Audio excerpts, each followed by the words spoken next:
Joining me now is best-selling author of groundbreaking works, including his latest, The War on the West. He's one of the finest thinkers of his generation, Douglas Murray.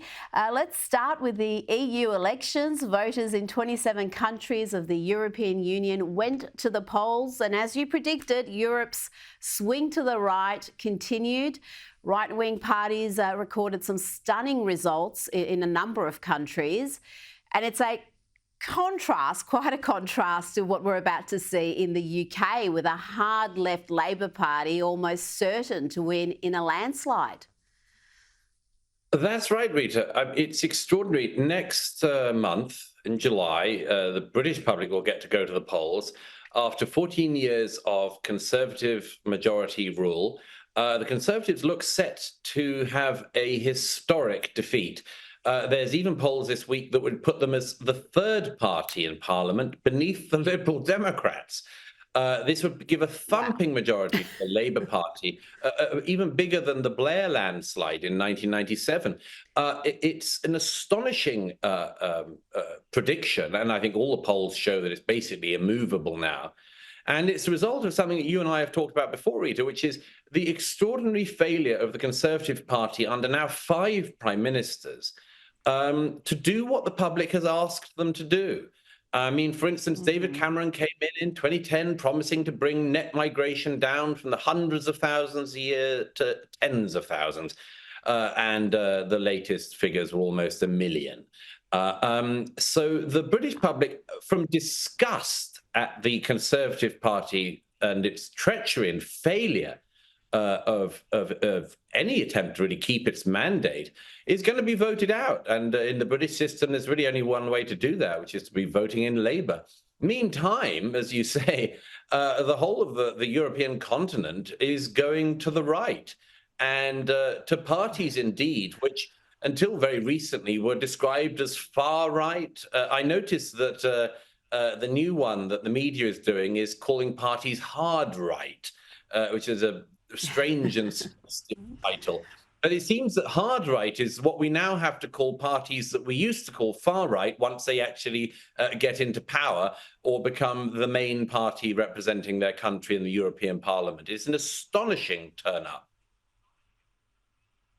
It is, and with the EU elections, we saw in France, Marine Le Pen's national rally had a remarkable result. Macron's now called a snap poll for later in the month, and it's interesting that in France, as elsewhere in Europe, it's largely young voters who are veering to the right. Again, a significant departure from what we see in other parts of the West. In France, they've got a charismatic 28-year-old, Jordan Bardella, who's using social media really effectively to connect with young voters.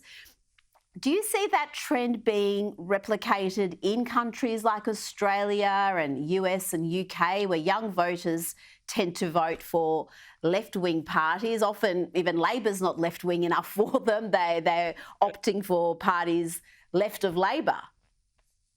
Yes, I mean, that's been the trend and the expectation, but the European continent is bucking that trend. And I think there are some obvious explanations for that. One is that the technocrats who've been in charge turn out not to be all that good at being technocrats. I mean, take the case of Emmanuel Macron. He's a respected figure. He came from nowhere, blew right through the center of French politics when he first ran. Now, he had a reputation as being an efficient technocrat. He wasn't especially inspiring, but that he could sort of do the business. Particularly, people believed him when he said that he could take charge of the economy. He was one of the grown-ups in the room. Well, 2 weeks ago, Standard & Poor downgraded the French economy just ahead of the EU election. And that is something which I think has been massively overlooked by the foreign press. When somebody says, look, I know migration's out of control. I know that we have serious security problems.